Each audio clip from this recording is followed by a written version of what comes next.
I'll never forget the look on Vincent's face when the waiter approached his table with my handwritten note.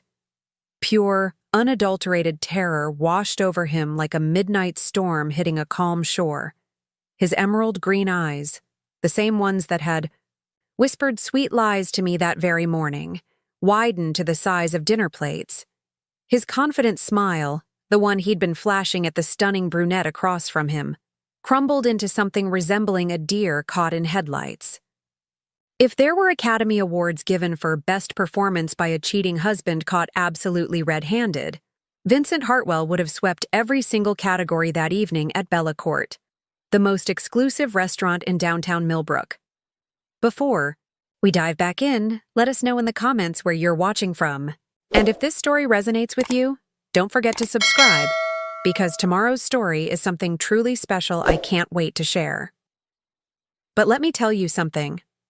The real performance, the truly Oscar-worthy act, wasn't Vincent's pathetic display of panic. It was mine. Sitting there in the shadows of that dimly lit restaurant, watching my husband of 12 years wine and dine another woman with money from our joint account, I had transformed from devastated wife to master, orchestrator of justice in the span of exactly 47 minutes. That's how long it took me to go from the woman who had kissed him goodbye at 7 a.m., wishing him luck on his emergency business dinner, to the woman who was about to serve him the most expensive meal of his life, a helping of truth with a side of consequences he'd never forget. The note was simple, elegant even, written on cream-colored stationery that I'd stolen from the restaurant's host stand while pretending to powder my nose. Just 14 words that would shatter the elaborate house of cards Vincent had been building for God knows how long. 14 words that would expose every lie, every excuse, every late night at the office for exactly what they were. The waiter, bless his heart, had understood immediately when I slipped him that folded piece of paper along with a crisp $100 bill. For the gentleman in the navy blazer at table 12, I'd whispered. And please, I'd love to see his reaction. What happened next was like watching a perfectly choreographed dance of destruction unfold in slow motion. Vincent's manicured fingers, the same hands that had traced my face that morning while promising me he'd be home by 9, trembled as he unfolded the paper. I watched from my strategic position behind the marble pillar as confusion morphed into recognition, recognition into horror, and horror into something that looked remarkably like a man realizing his entire world was about to collapse around him like a house of cards in a hurricane. His companion. And oh, wasn't she a vision in her scarlet red dress that probably cost more than most people's monthly rent?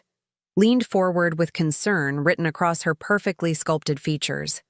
She was exactly the type Vincent had always claimed he found too high maintenance when we'd people watch together during happier times. Blonde hair cascading in Hollywood waves, lips painted the color of fresh blood, diamonds sparkling at her throat that caught the candlelight like fallen stars. Everything I wasn't, everything he'd apparently decided he wanted instead of the woman who had stood by him through law school, supported his dream of opening his own practice, and believed every single lie that had fallen from his silver tongue.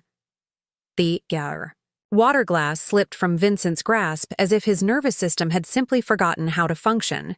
Crystal shattered against the marble floor with a sound that seemed to echo through my soul, each shard reflecting the fractured pieces of what I had once believed was an unbreakable marriage.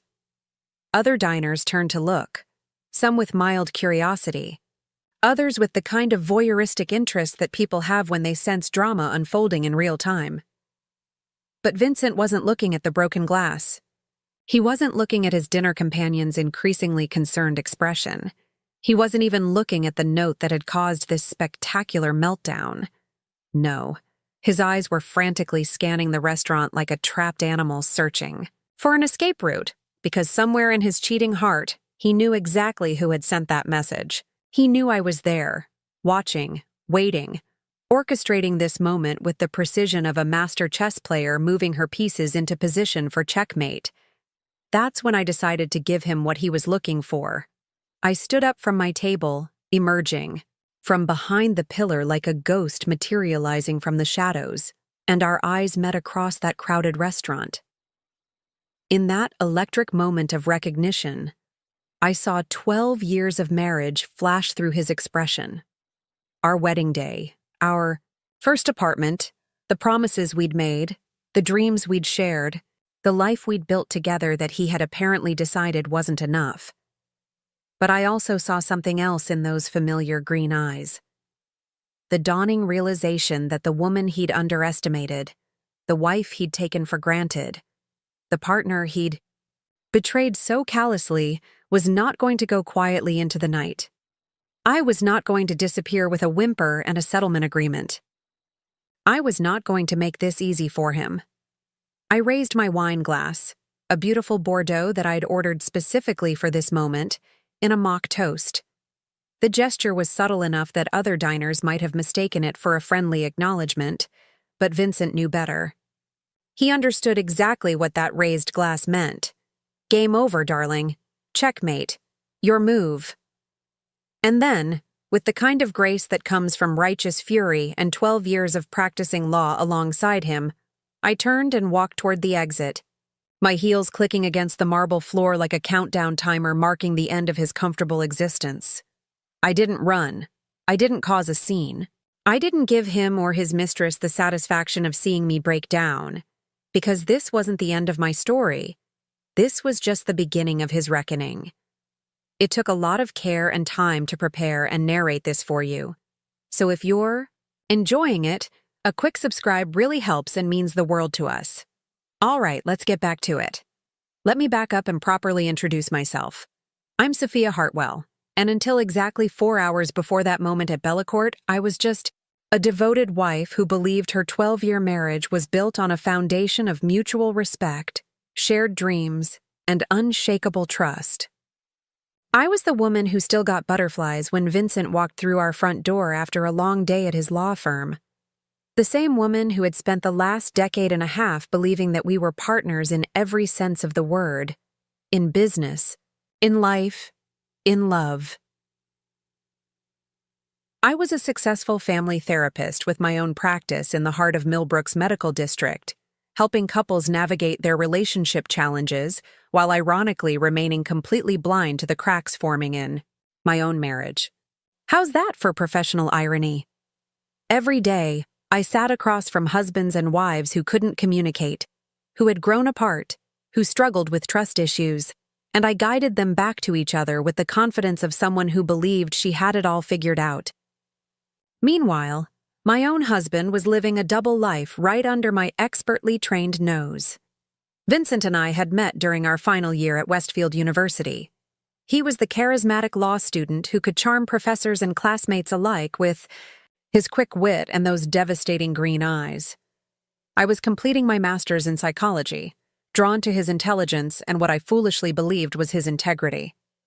Our courtship was a whirlwind of late-night study sessions, philosophical debates over coffee, and dreams of changing the world together. He was going to be a defense attorney fighting for justice, and I was going to heal families. We were going to be a power couple, making Millbrook a better place. One case, one family at a time. And for a while, it seemed like we were living that dream. Vincent established Hartwell & Associates 5 years after graduation, specializing in corporate law, rather than the criminal defense he'd originally planned. But success was success. The money was better, he'd reasoned, and we could do more good in the world if we were financially secure first. I opened my practice 3 years later, focusing on marriage and family counseling.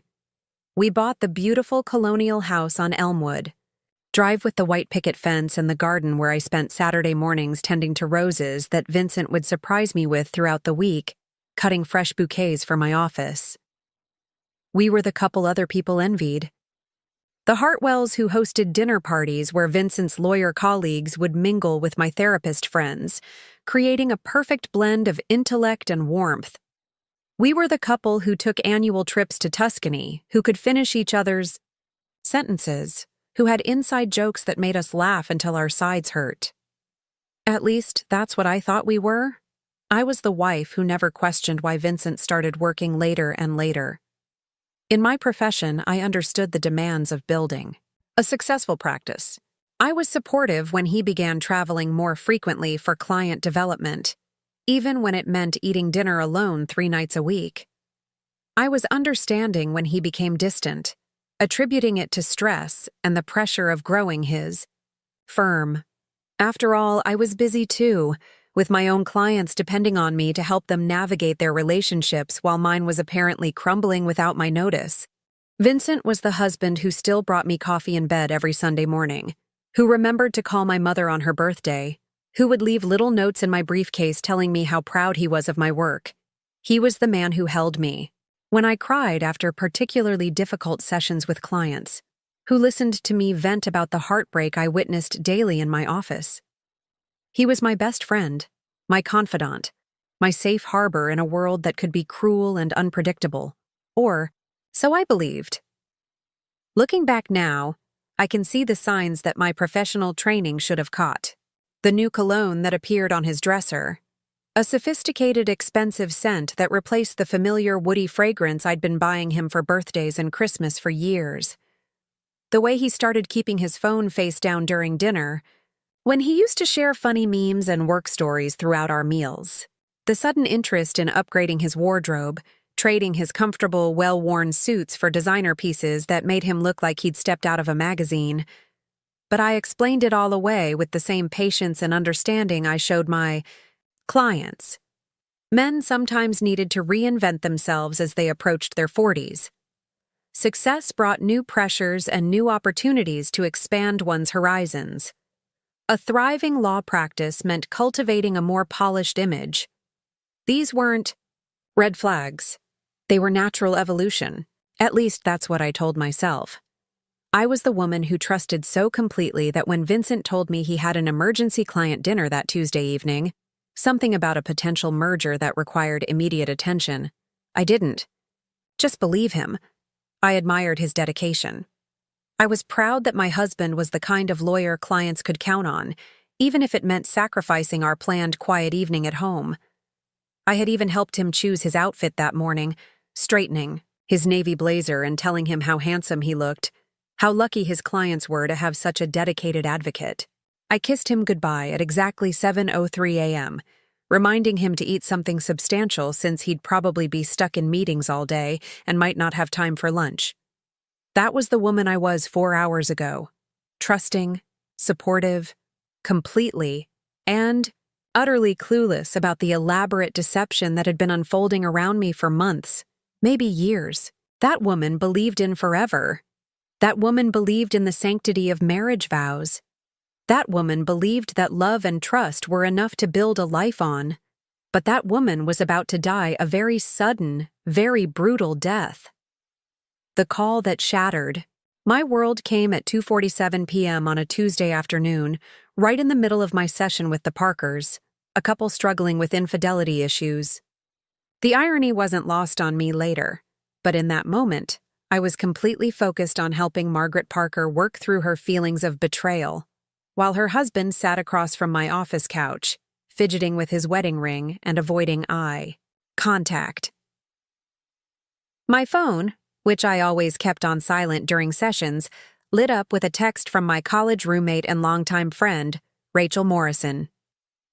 Rachel lived in Boston now, working as a marketing executive for a tech company, but she was in town for a conference and had planned to surprise Vincent and me with dinner later that week. What she saw instead would change everything. The session, with the Parkers, wrapped up at 3:15, and as soon as they left my office, I checked my phone. Rachel's message was brief, but devastating. Sophia, I'm at Bellacourt for a business lunch. I just saw Vincent here with a woman. They're not talking business. I'm so sorry. I didn't know if I should tell you, but I couldn't not tell you. Call me. My hands started trembling before my brain could fully process what I was reading. Vincent was supposed to be at his office, preparing for tonight's emergency client dinner. Bellacourt was on the opposite side of town from his law firm, in the arts district where expensive restaurants catered to people celebrating special occasions or conducting very personal business. It wasn't the kind of place you took clients, unless you were trying to impress them in ways that had nothing to do with legal expertise. I stared at those words on my screen until they blurred together. With a woman. Not talking business. The clinical part of my brain, the part trained to help people process trauma and betrayal, tried to kick in with rational explanations. Maybe it was a colleague. Maybe it was a client who preferred meeting in neutral upscale locations. Maybe Rachel was mistaken about the nature of their interaction. But my heart knew better.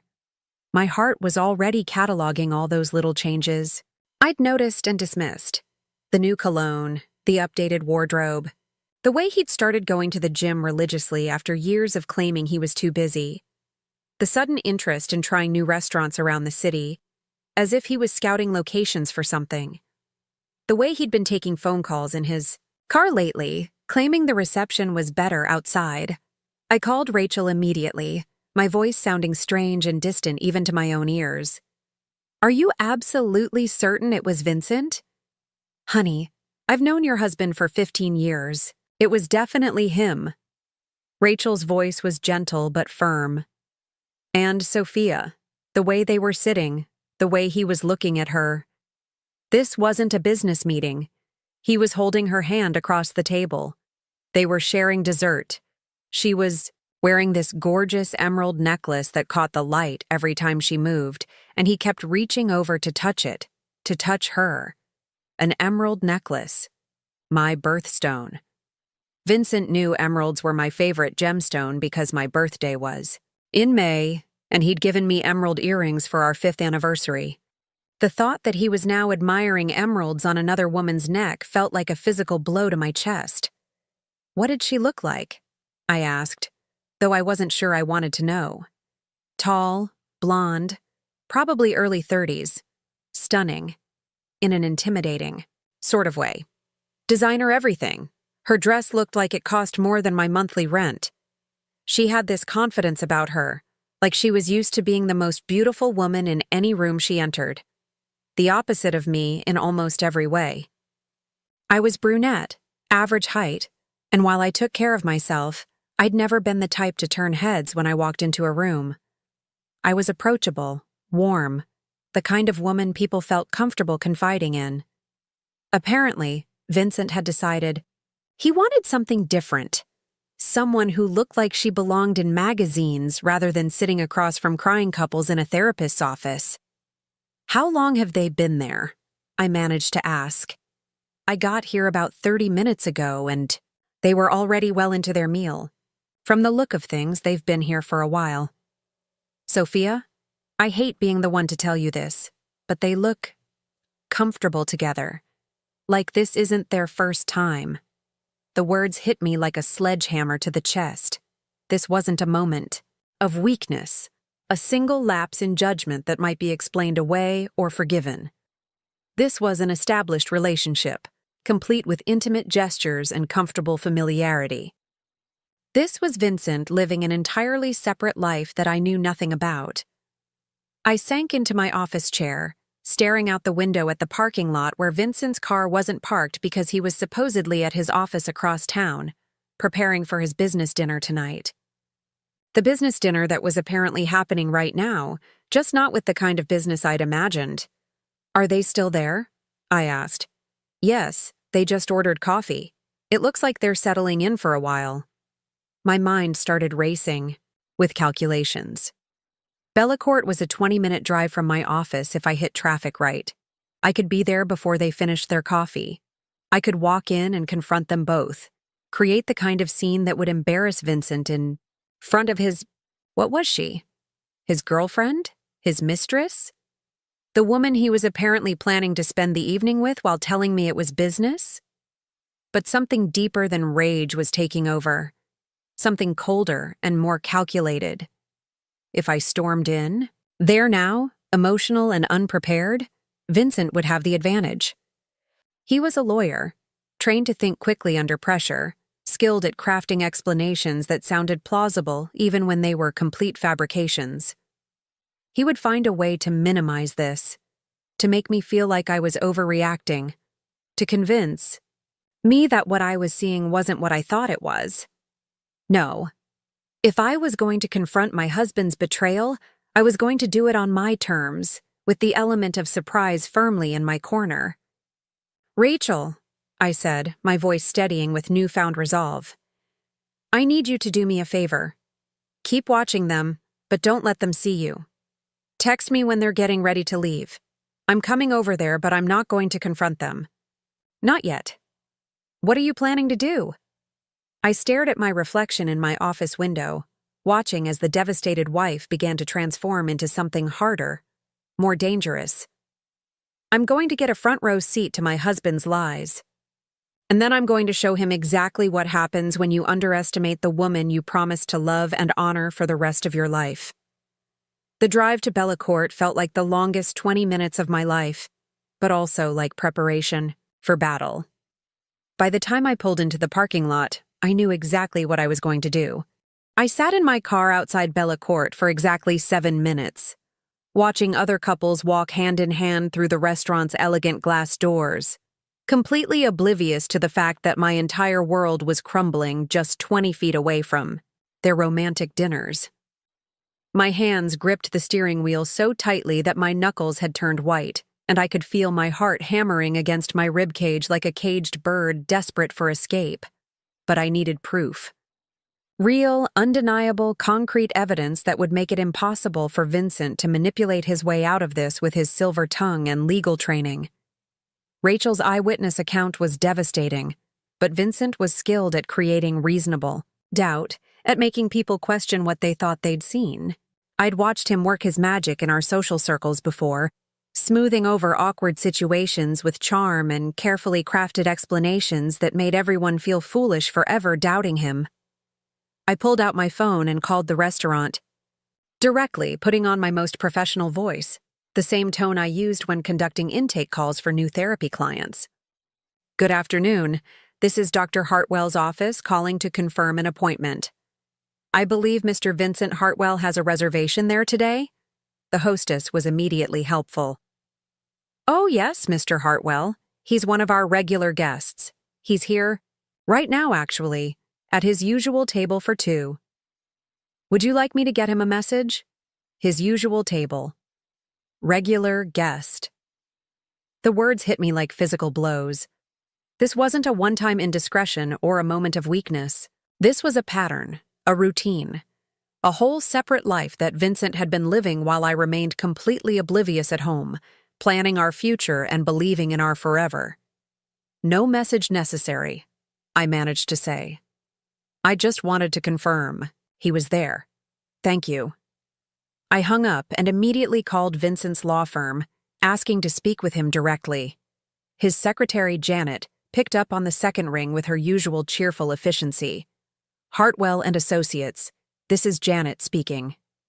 "Hi, Janet, it's Sophia. Is Vincent available? I wanted to catch him before his big client dinner tonight."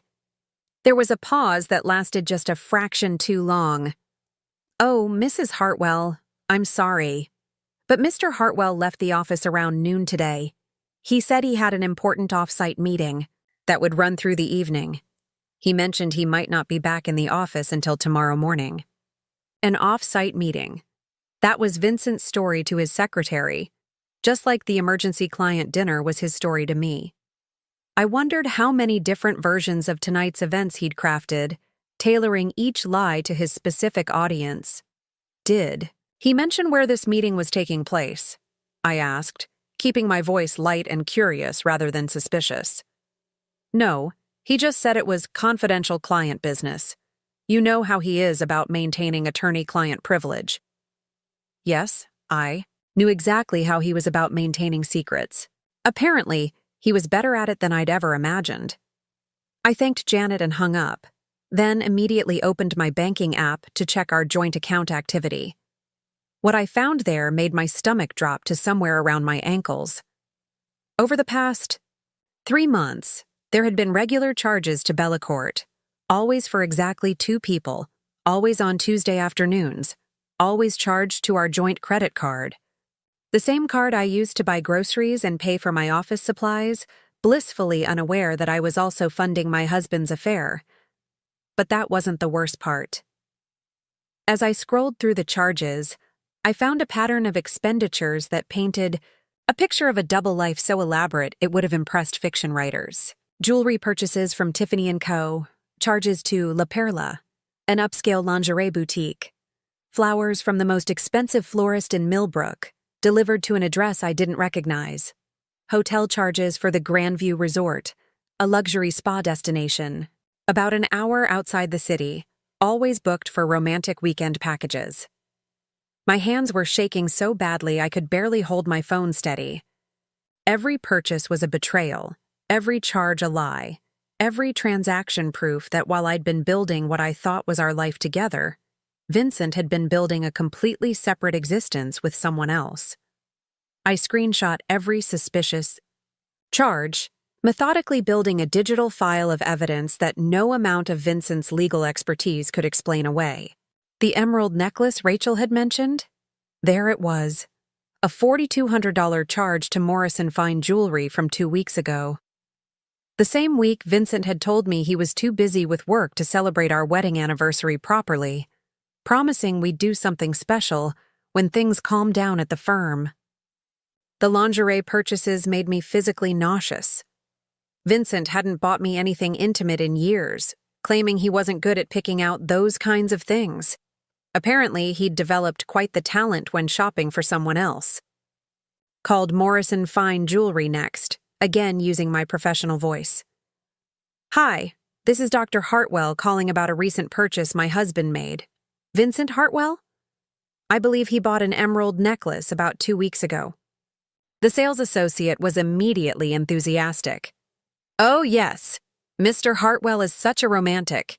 He's been in several times over the past few months, always looking for something special for his girlfriend.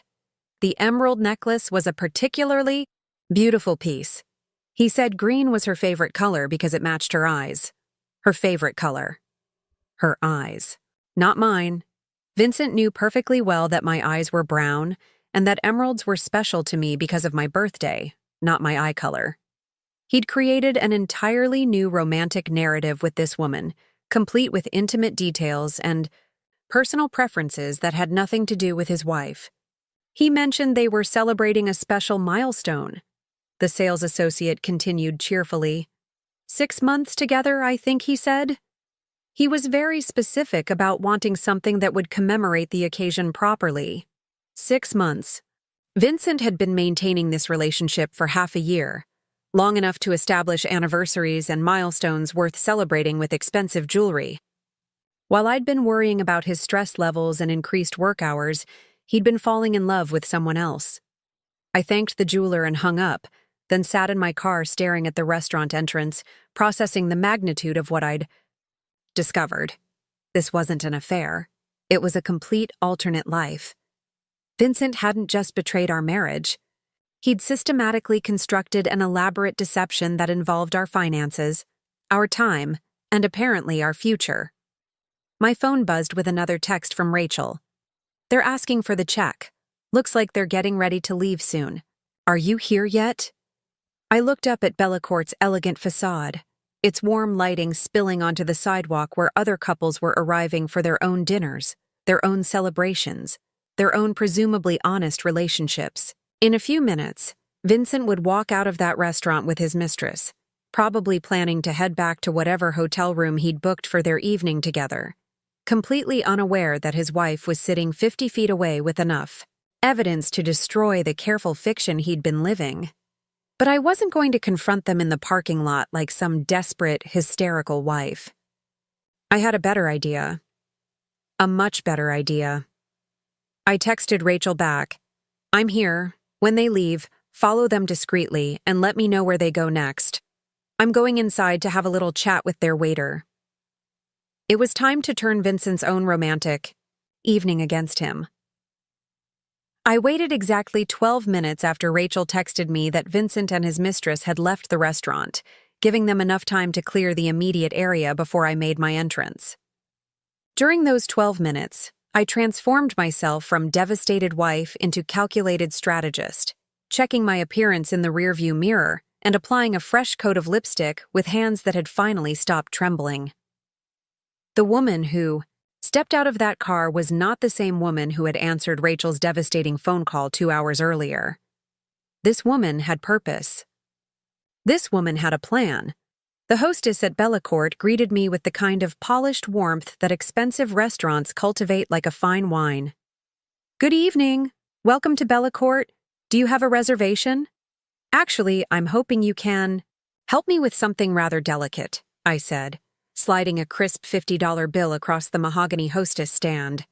"My husband was just here with a business associate. I was supposed to join them, but I got held up at work."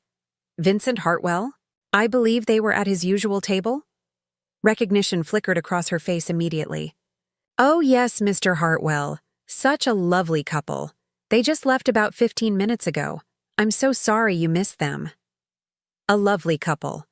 The words stung, but I kept my expression neutral. "I don't suppose you could tell me which server was taking care of their table. I'd love to leave a tip for excellent service and perhaps get some insight into how their meeting went." Another 50 joined the first, and the hostess's smile became genuinely helpful. "That would be Marcus. He's been Mr. Hartwell's preferred server for months now. He just finished clearing their table, actually.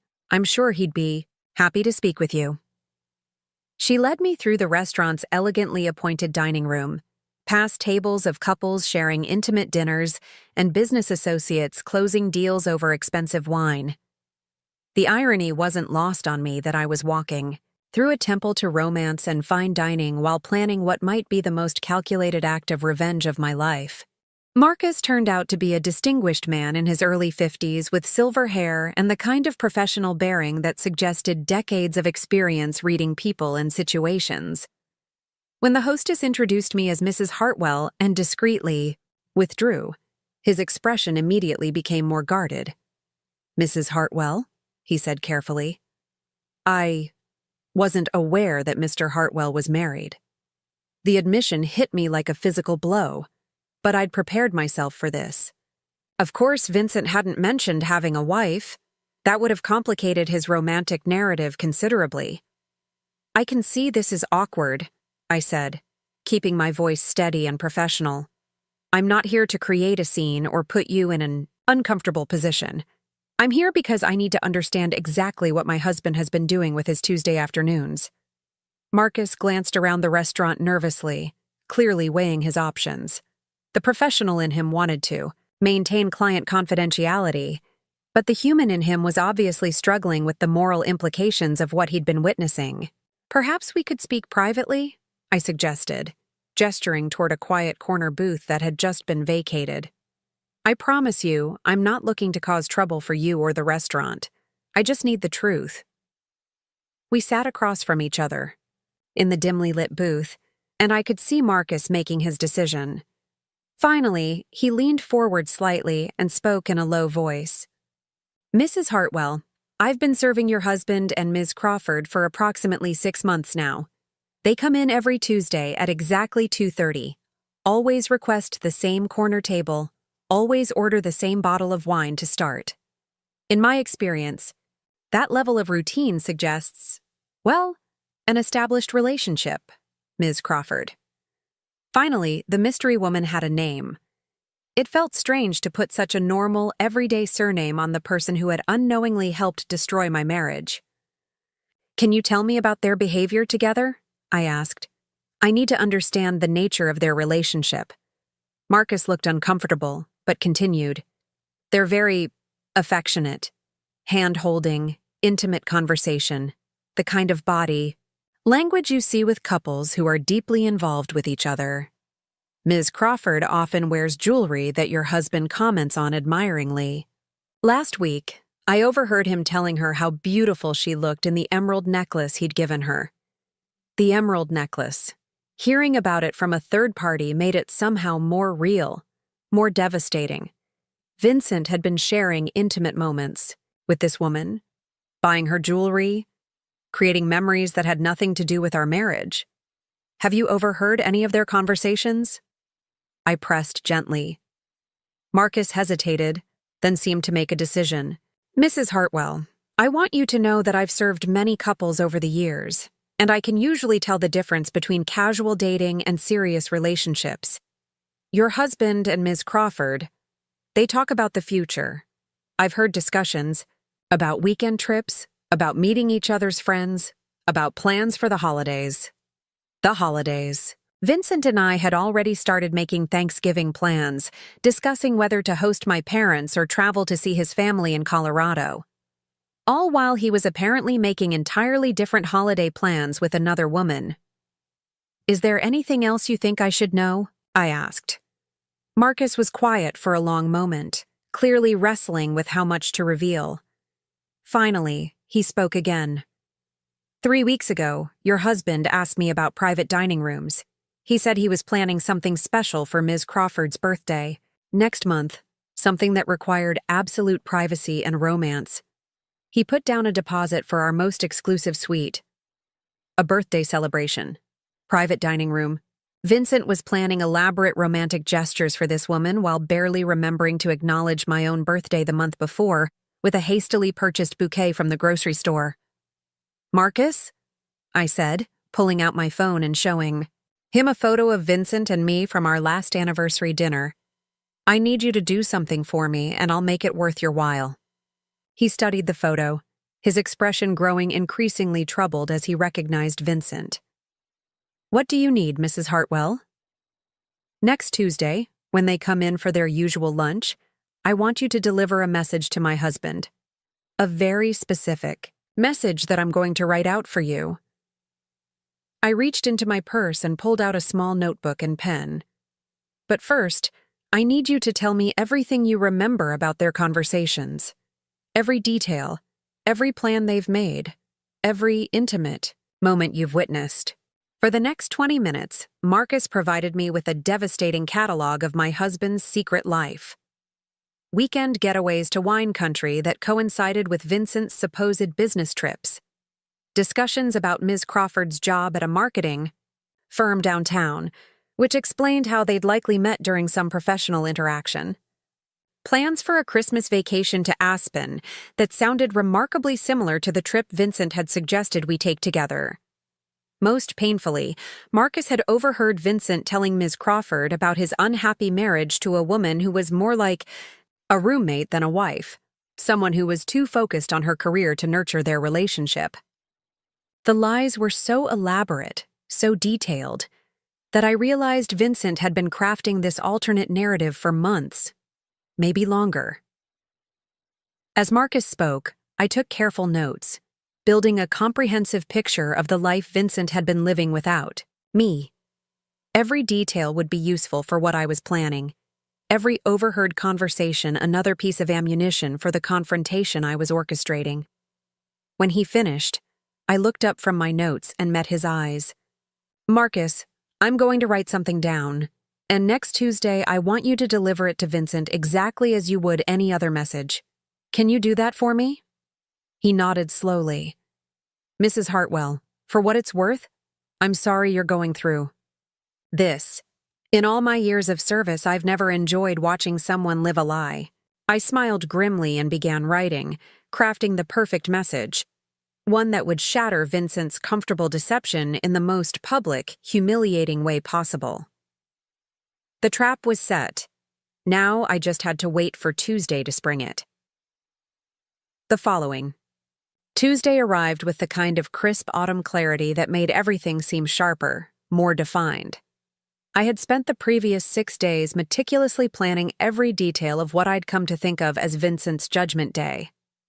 During those 6 days, I maintained the perfect facade of the unsuspecting wife, continuing our normal routines while secretly documenting every lie that fell from his lips. Monday evening, Vincent had kissed me goodbye before heading to what he claimed was a late strategy session with his partners about an upcoming merger. Don't wait up, sweetheart, he'd said, straightening his tie in our hallway mirror. This could go well past midnight. I'd smiled and told him I understood, even helped him choose a tie that would complement his navy suit. What I didn't tell him was that I'd already confirmed the offices of Hartwell and Associates were completely dark by 8 p.m., and that his strategy session was actually a romantic dinner at Giovanni's, an intimate Italian restaurant across town, followed by a night at the Grandview Resort. I knew this because I'd hired a private investigator. Rebecca Chen came highly recommended by one of my therapy colleagues who'd used her services during her own messy divorce 3 years earlier. Rebecca was thorough, discreet, and surprisingly affordable for someone with her reputation. Over the past week, she'd provided me with a comprehensive dossier on Vincent's relationship with Clarissa Crawford, because yes, I now knew her full name, her employment history, her apartment address, and even her coffee preferences. Clarissa was 32 years old, a senior marketing director at Pinnacle Communications, divorced with no children, and according to Rebecca's investigation, completely unaware that Vincent was married. The photos Rebecca had taken showed a woman who was genuinely happy, laughing at Vincent's jokes, gazing at him with the kind of adoration I remembered feeling during our early years together. In a twisted way, I almost felt sorry for her. She was as much a victim of Vincent's deception as I was, just from a different angle. But sympathy would have to wait. Today was about justice. I arrived at Bella Court at exactly 2:15 p.m., 15 minutes before Vincent and Clarissa's usual arrival time. I'd chosen my outfit carefully, a sleek black dress that made me look professional and intimidating, paired with the pearl necklace Vincent had given me for our 10th anniversary. If I was going to confront my husband's betrayal, I was going to look like the successful, confident woman I'd become despite his lies. Marcus spotted me immediately as I entered the restaurant. We'd spoken twice more over the past week, once when I came in to review the seating arrangements and again yesterday to confirm the final details of our plan. He approached me with the kind of nervous energy that suggested he understood the gravity of what we were about to do. "Mrs. Hartwell," he said quietly, guiding me toward a table that offered a perfect view of Vincent's usual corner booth, while keeping me partially concealed behind a decorative column. "Everything is arranged exactly as you requested. Table 12 is prepared, and I have your message ready." I reached into my purse and pulled out an envelope containing a generous tip for Marcus, along with a handwritten note expressing my gratitude for his help. "Remember," I said, "wait until they've ordered their wine and settled into conversation. I want them relaxed and comfortable before you deliver the message." Marcus nodded and withdrew to attend to his other tables, leaving me alone with my thoughts and my racing heart. Despite all my preparation, despite the careful planning and the evidence I'd gathered, I still felt the weight of what I was about to do. In a few minutes, I would detonate a bomb in the middle of Vincent's carefully constructed double life, and there would be no going back. At 2:31 p.m., Vincent walked through Bella Court's front door, and my breath caught in my throat despite everything I knew, everything I'd prepared for. He looked handsome and confident, wearing the charcoal gray suit I'd helped him pick out last Christmas, his hair perfectly styled, his smile bright with anticipation. For just a moment, seeing him like this, I could almost understand why Clarissa had fallen for him. Vincent had always been charming when he wanted to be. Clarissa appeared beside him seconds later, and I had to admit that the photographs Rebecca had taken didn't do her justice.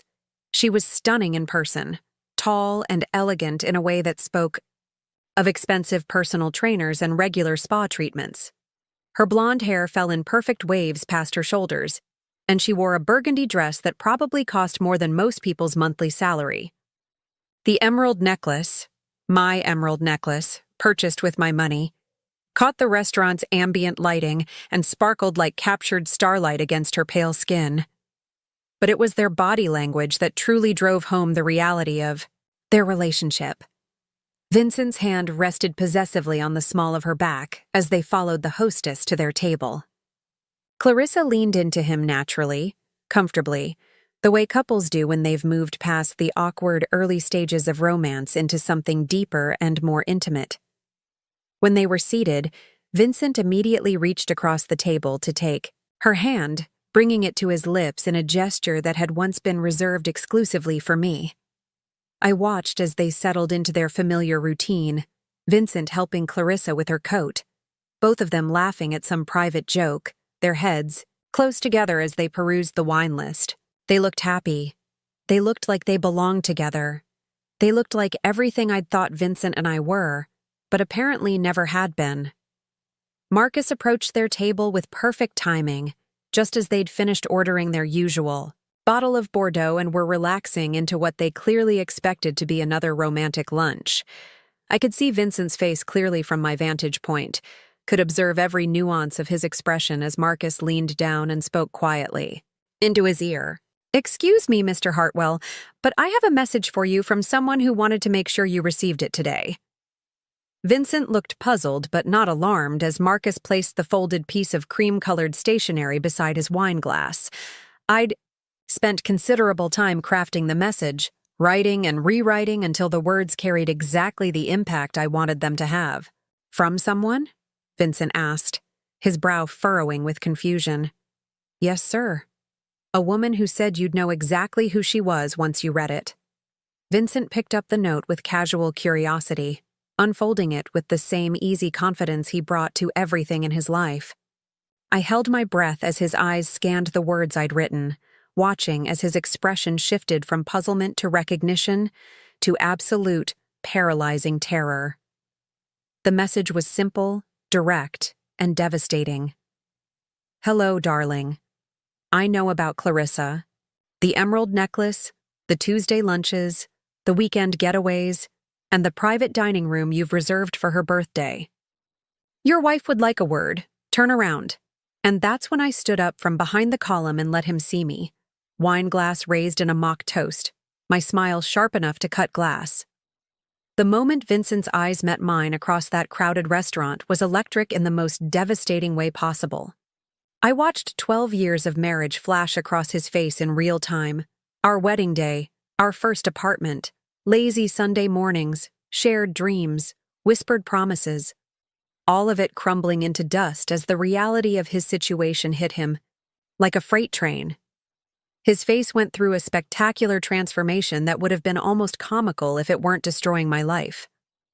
The casual confidence drained away first, replaced by confusion, then dawning horror, and finally something that looked remarkably like a cornered animal, realizing there was no escape route. His hand, still holding my note, began to tremble so violently that the paper rustled audibly in the restaurant's refined atmosphere. Clarissa, oblivious to the drama unfolding, leaned forward with concern etched across her beautiful features. "Vincent, what's wrong? You look like you've seen a ghost." A ghost. How perfectly appropriate. Because the woman Vincent thought he'd safely tucked away in his other life. The wife he'd convinced Clarissa didn't really exist in any meaningful way, had just materialized to haunt his carefully constructed paradise. "Vincent," Clarissa pressed, her voice taking on an edge of worry. "Who sent that note? What does it say?" I could see Vincent's lawyer brain desperately trying to formulate some explanation, some way to minimize the catastrophe that was unfolding. But for once in his silver-tongued life, words seemed to have completely abandoned him. He opened his mouth, closed it, opened it again like a fish gasping for water. That's when I decided to help him out. I began walking toward their table, my heels clicking against the marble floor with the steady rhythm of an execution march. Other diners were starting to notice the drama, conversations growing quieter as heads turned to follow my purposeful stride across the restaurant. Vincent tracked my approach with the kind of horrified fascination people have when watching an avalanche bearing down on them. "Hello, sweetheart," I said when I reached their table, my voice carrying just enough warmth to sound loving while being cold enough to freeze hellfire. "I hope you don't mind me interrupting your romantic lunch."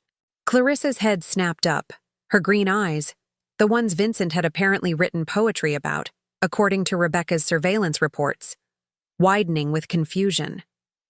"I'm sorry, do we know each other?" "We haven't been formally introduced," I replied, extending my hand with perfect social grace. "I'm Sophia Hartwell, Vincent's wife." The words hit Clarissa like a physical blow. Her face went pale beneath her expertly applied makeup, and I could see her mind racing to process this impossible information. "Wife?" she repeated, the word barely above a whisper.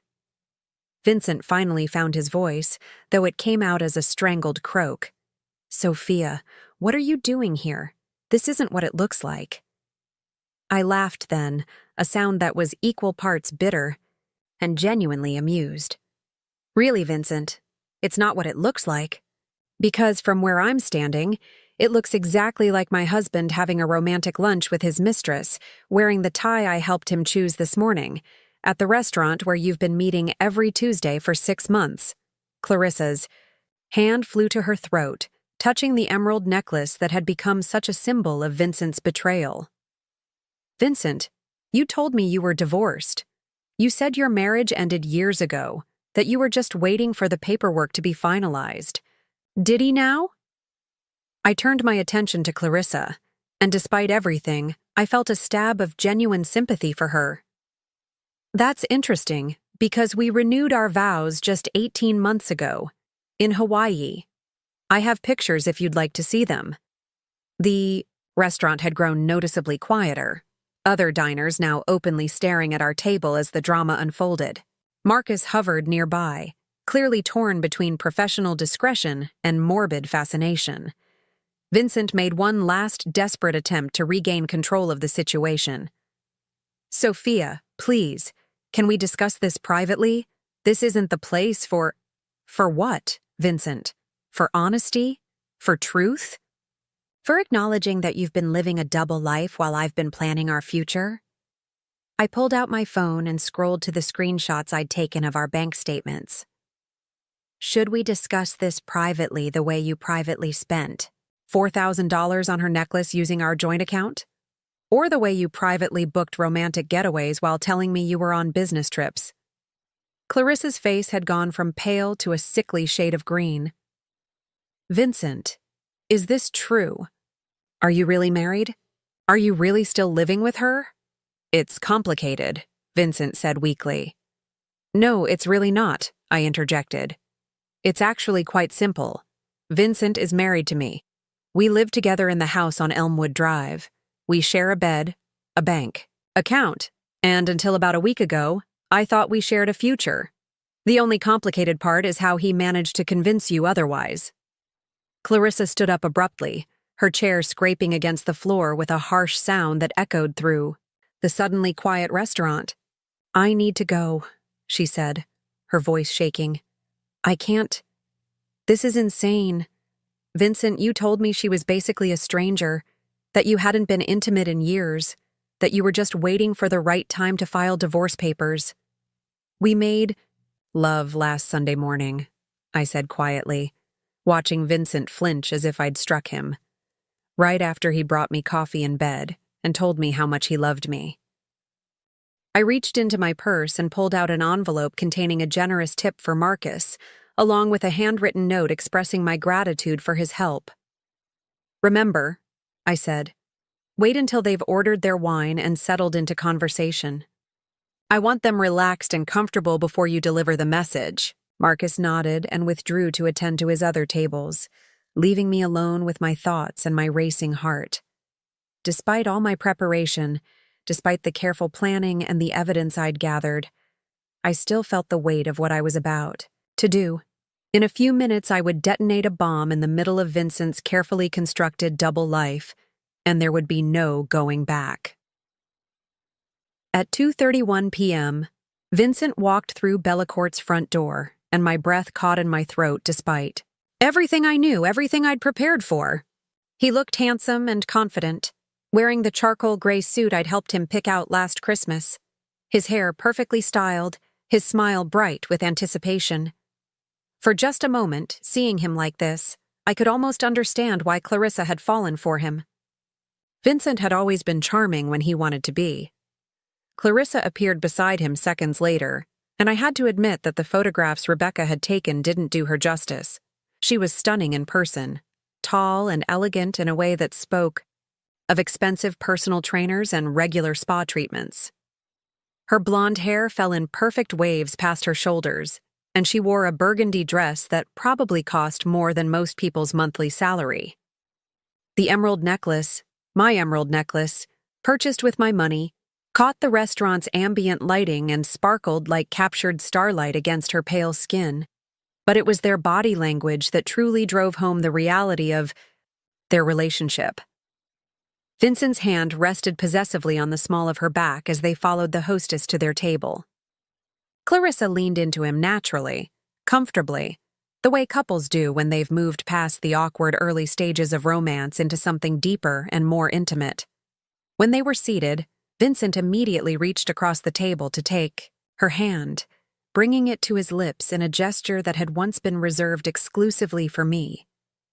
I watched as they settled into their familiar routine, Vincent helping Clarissa with her coat, both of them laughing at some private joke, their heads close together as they perused the wine list. They looked happy. They looked like they belonged together. They looked like everything I'd thought Vincent and I were, but apparently never had been. Marcus approached their table with perfect timing, just as they'd finished ordering their usual bottle of Bordeaux and were relaxing into what they clearly expected to be another romantic lunch. I could see Vincent's face clearly from my vantage point, could observe every nuance of his expression as Marcus leaned down and spoke quietly into his ear. "Excuse me, Mr. Hartwell, but I have a message for you from someone who wanted to make sure you received it today."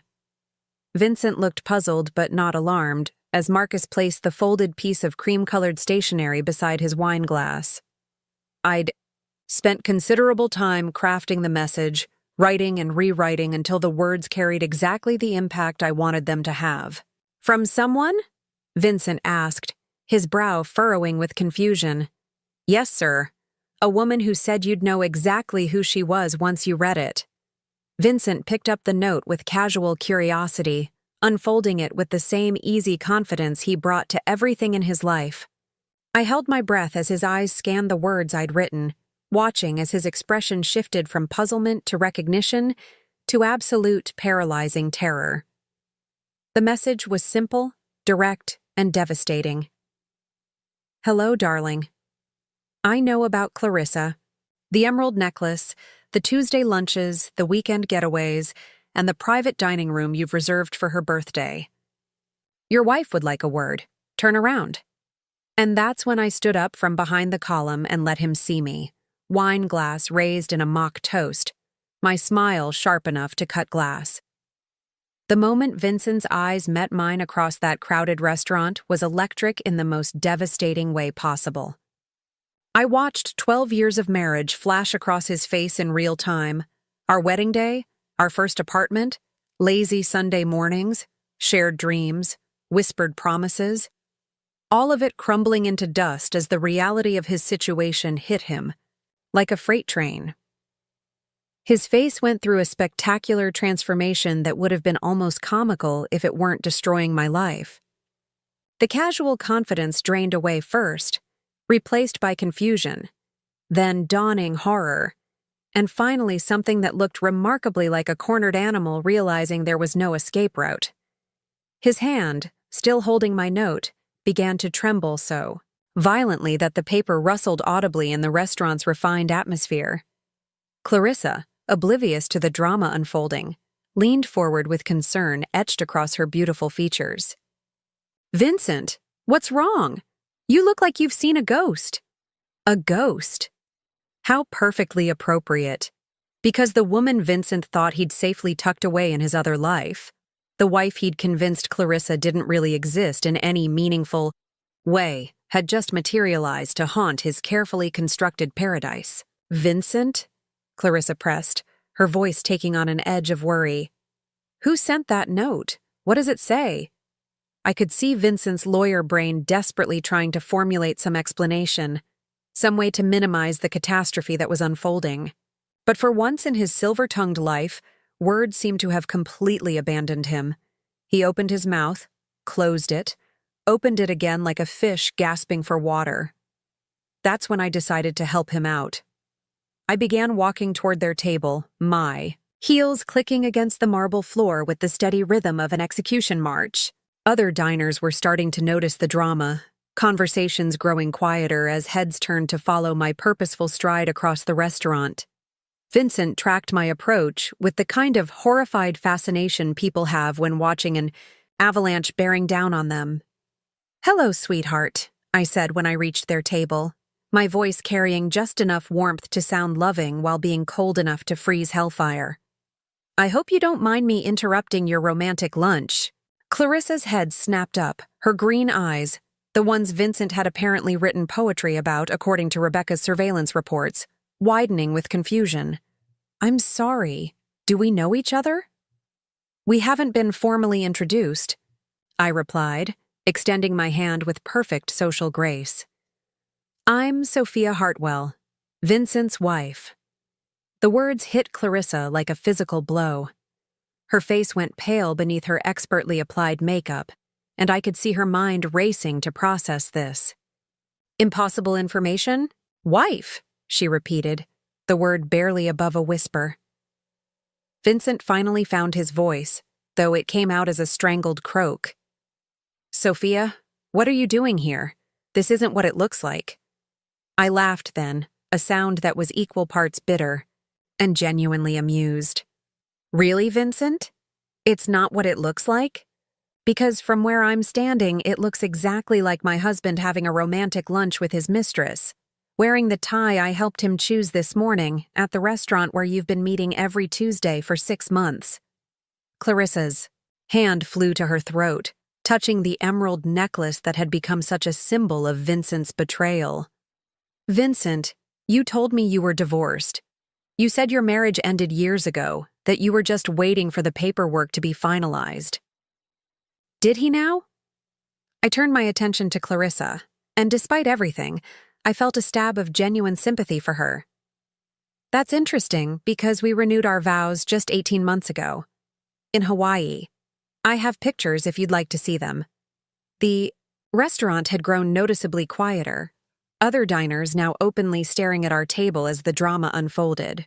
Marcus hovered nearby, clearly torn between professional discretion and morbid fascination. Vincent made one last desperate attempt to regain control of the situation. "Sophia, please, can we discuss this privately? This isn't the place for what, Vincent? For honesty? For truth? For acknowledging that you've been living a double life while I've been planning our future?" I pulled out my phone and scrolled to the screenshots I'd taken of our bank statements. "Should we discuss this privately the way you privately spent $4,000 on her necklace using our joint account? Or the way you privately booked romantic getaways while telling me you were on business trips?" Clarissa's face had gone from pale to a sickly shade of green. "Vincent, is this true? Are you really married? Are you really still living with her?" "It's complicated," Vincent said weakly. "No, it's really not," I interjected. "It's actually quite simple. Vincent is married to me.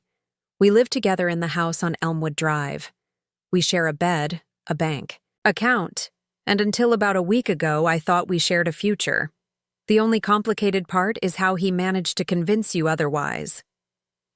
Clarissa stood up abruptly, her chair scraping against the floor with a harsh sound that echoed through the suddenly quiet restaurant. "I need to go," she said, her voice shaking. "I can't. This is insane. Vincent, you told me she was basically a stranger, that you hadn't been intimate in years, that you were just waiting for the right time to file divorce papers."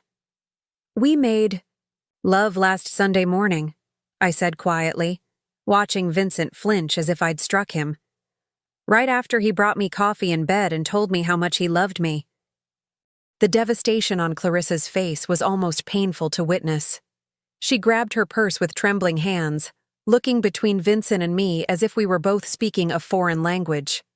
6 months, she whispered. 6 months of believing I'd found someone honest, someone who loved me enough to build a future with me. "And you're just a liar. You're both married and lying to everyone." She turned to me, tears starting to form in those green eyes Vincent had apparently found so captivating. "And you, how long have you known? How long have you been watching us, planning this?" 1 week, I replied honestly. "I found out 1 week ago, And I've spent that time documenting every lie your boyfriend told both of us. Vincent finally seemed to find his spine, standing up and reaching for Clarissa's arm. Clarissa, please, let me explain. This isn't how I wanted you to find out, but... She jerked away from his touch as if he'd burned her. Don't. Just don't. Touch me. Don't speak to me. Don't ever contact me again. She looked around the restaurant, suddenly seeming to realize that every eye in the place was on us. I have to get out of here. And with that, she fled, practically running toward the exit, leaving Vincent standing there looking like a man who'd just watched his entire world collapse in real time. Which, I suppose, he had. I turned back to my husband, the man I'd loved for 12 years, the man I'd trusted with my heart, my future, and my financial security. Well, Vincent, I said, my voice carrying clearly through the restaurant's stunned silence. I believe you were about to explain how this isn't what it looks like. But Vincent just stood there, swaying slightly, looking like he might either vomit or faint. And for the first time since this nightmare began, I felt something that might have been satisfaction. Justice, it turned out. Tasted exactly like expensive wine and complete vindication. Vincent and I sat in the suffocating silence of our living room at 11:47 p.m. that night, the space between us on the couch feeling like an unbridgeable chasm. He'd barely spoken during the drive home from Bellecourt, his hands gripping the steering wheel with white-knuckled intensity, while I stared out the passenger window, watching our neighborhood pass by in a blur of familiar houses that suddenly felt foreign. The restaurant had cleared out around us after Clarissa's dramatic exit, other diners paying their checks hastily and avoiding eye contact as they filed past our table. Vincent had sat back down heavily, his head in his hands, while I calmly finished my wine and ordered dessert. If I was going to destroy my marriage in public, I was at least going to enjoy the tiramisu. Now, in the lamplight of our home, the home we'd chosen together, decorated together, filled with 12 years of shared memories, Vincent looked like a man who'd aged a decade in a single afternoon. His usually perfect hair was disheveled from running his fingers through it, his expensive suit wrinkled, his confident posture replaced by the slumped shoulders of complete defeat. Say something, he finally whispered, breaking the silence that had stretched between us like a taut wire ready to snap. I looked at him, really looked at him, studying the face I'd kissed goodbye thousands of times, the hands that had held mine during our wedding ceremony, the mouth that had promised to love and honor me for better or worse. What would you like me to say, Vincent? That I understand? That it's okay? That we can work through this? He lifted his head, hope flickering in those green eyes that had once made my heart race. Can we? Work through this, I mean?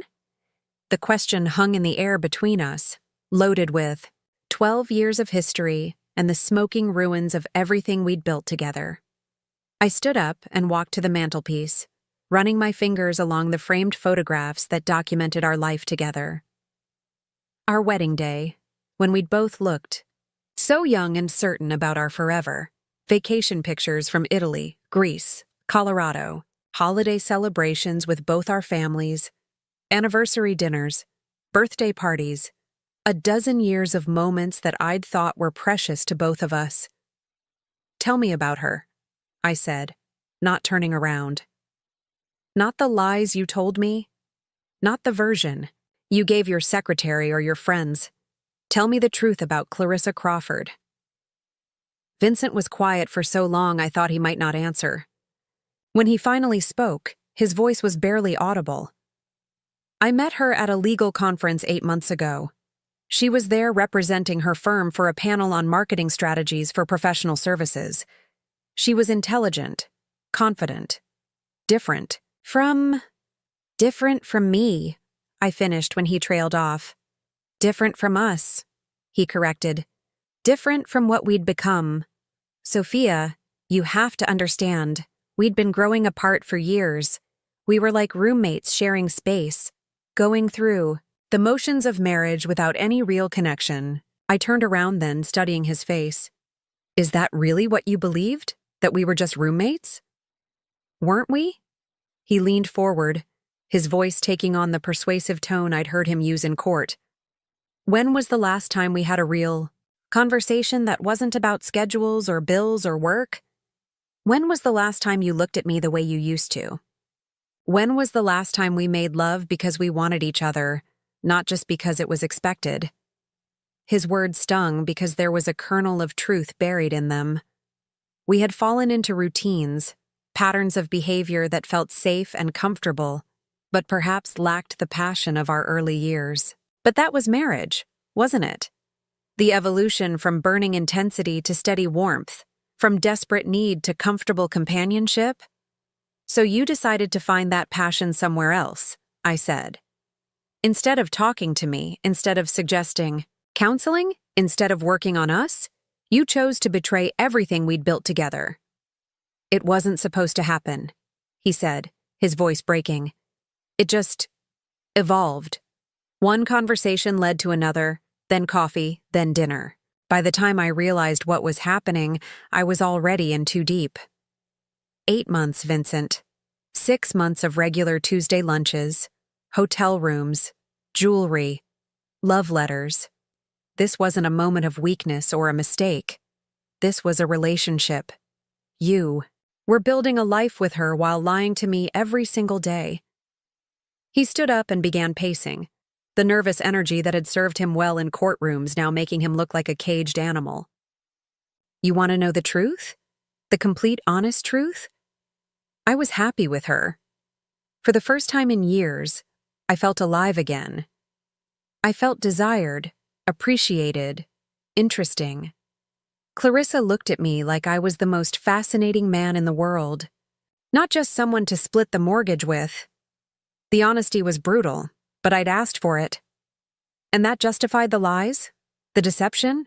Using our money to fund your affair? No, he said quickly. Nothing justifies that. But Sophia, we both know our marriage has been dying for years. I found a way to feel alive again. By making me feel dead inside? I moved to the window, looking out at the garden where we'd planted roses together in happier times. Do you know what the worst part is, Vincent? It's not the sex, though that hurts. It's not even the money, though that's a betrayal all its own.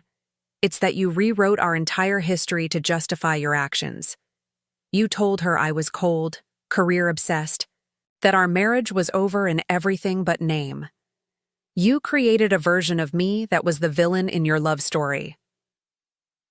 I never meant to hurt you, he said, the words sounding hollow even to his own ears. But you did hurt me. Systematically, deliberately, every single day for 8 months. Every lie you told me, every lie you told her, every dollar you spent on someone else, every moment you chose her over me. It all hurt me. The only difference is that I didn't know I was bleeding. Vincent sank back onto the couch, his head in his hands again. What do you want me to do? I'll end it completely. I'll quit my job if necessary to avoid seeing her. I'll do anything to save our marriage. It's too late for that, I said quietly, surprising myself with how calm I sounded. You already ended our marriage, Vincent. You ended it the first time you kissed her, the first time you told her you loved her, the first time you planned a future that didn't include me. I'm just acknowledging what you made real months ago. Sophia, please. We can go to counseling. We can take a trip, rebuild what we had. I love you. I've always loved you. I turned to face him. This man who had been my partner, my best friend, my safe harbor for 12 years. Do you know what I realized today, watching you with her? You looked happier in that restaurant than I've seen you in our own home in years. And maybe that's the real truth we both need to face. He stared at me, tears starting to form in his eyes. Are you saying you want a divorce? I'm saying that our marriage died somewhere along the way, and neither of us had the courage to acknowledge it until you found someone else to make you feel alive. Maybe Clarissa was just the symptom, not the disease. The words hung between us like a death sentence, final and irrevocable. In the distance, I could hear our grandfather clock chiming midnight, marking the end of the longest day of my life and the beginning of whatever came next. "I'm going to stay in the guest room tonight," Vincent said finally. "Tomorrow, we should probably call lawyers." I nodded, too emotionally exhausted to feel anything but a strange sense of relief. "Vincent, for what it's worth, I hope you find whatever it is you're looking for. I just wish you'd been honest enough to look for it without destroying me in the process." He paused at the doorway, looking back at me one last time. "I'm sorry, Sophia, for all of it. You deserved so much better." As his footsteps faded down the hallway, I sank into my chair and finally let the tears come, not just for the marriage that was ending, but for the woman I'd been when it began, and for the uncertain but strangely hopeful woman I was about to become. 18 months later, I stood on the balcony of my new apartment overlooking Riverside Park, watching the early morning joggers trace their familiar paths along the waterfront while steam rose from my coffee cup in lazy spirals. The space was smaller than the house on Elmwood Drive, but it was entirely mine. Every piece of furniture chosen by me, every photograph on the walls reflecting my taste alone, every decision made without consultation or compromise. The divorce had been finalized 8 months ago, quicker than most because Vincent hadn't contested anything. Guilt, it turned out, was an excellent motivator for reasonable settlements. He'd kept the house, I'd kept my practice and half our assets, and we'd both kept our dignity intact through a process that could have turned ugly, but remained surprisingly civil. My phone buzzed with a text from my assistant. "Mrs. Chen is here for her 9 a.m. appointment. Should I start the coffee?" Rebecca Chen, my former private investigator turned close friend, had become one of my first clients when I'd expanded my practice to include relationship counseling for women recovering from infidelity and betrayal. Her own story of discovering her ex-husband's gambling addiction and secret debts had given her insights into deception that complemented my professional training perfectly. We'd developed a unique therapeutic approach that combined traditional counseling with practical investigation techniques, helping women uncover the truth about their relationships before making life-changing decisions. The irony wasn't lost on me that Vincent's betrayal had ultimately led to the most fulfilling period of my professional life. Word had spread through Millbrook's professional networks about the therapist who'd caught her cheating husband in spectacular fashion, and my client roster had exploded with women seeking guidance on everything from suspicious behavior to divorce proceedings. I'd become something of a specialist in the psychology of deception, publishing articles in professional journals and speaking at conferences about the intersection of therapeutic practice and investigative reality. My personal life had taken longer to rebuild, but even that was finally beginning to flourish. David Morrison, no relation to the jewelry store that had unknowingly provided evidence of Vincent's affairs, was a literature professor at Millbrook College who'd approached me after one of my lectures on trust and rebuilding relationships. Our first coffee had turned into dinner. Dinner had turned into weekend conversations that stretched late into the night. And slowly, carefully, I'd begun to remember what it felt like to be genuinely cherished rather than simply taken for granted. David knew my entire story, had listened to every detail of Vincent's betrayal without judgment or advice, simply accepting my experience as part of what had shaped me into the woman he'd fallen in love with. He understood my need for transparency, my occasional moments of doubt, my requirement that we build something based on complete honesty rather than comfortable assumptions. Most importantly, he made me laugh. Deep, genuine laughter that I'd forgotten I was capable of experiencing. The morning news was playing softly in the background as I prepared for my day, and a familiar name caught my attention. I turned up the volume to hear the anchor discussing a legal scandal that had erupted at one of Millbrook's most prestigious law firms. Vincent Hartwell, former senior partner at Hartwell and Associates, has agreed to a plea deal in the federal investigation into securities fraud and client fund misappropriation, Sources close to the investigation suggest Hartwell used confidential client information to make unauthorized investments, resulting in losses exceeding $2 million. His law license has been permanently revoked, and he faces up to 5 years in federal prison. I sat down heavily, my coffee forgotten as the reporter continued detailing charges that painted a picture of financial crimes far more extensive than simple marital infidelity. According to the news report, Vincent had been systematically stealing from client accounts for years, using the money to fund not just his relationship with Clarissa, but a lifestyle of gambling and high-risk investments that had eventually collapsed under scrutiny. My phone rang immediately. David, who knew I'd want to talk through whatever emotions this news might bring up. "Are you okay?" he asked without preamble. "I'm shocked," I admitted. I knew he was capable of lying to me, but stealing from clients? That's a level of deception I never imagined. People who lie to the people they love often find it easier to lie to everyone else, David said gently. The boundaries between acceptable and unacceptable behavior get blurred when you're already living a double life.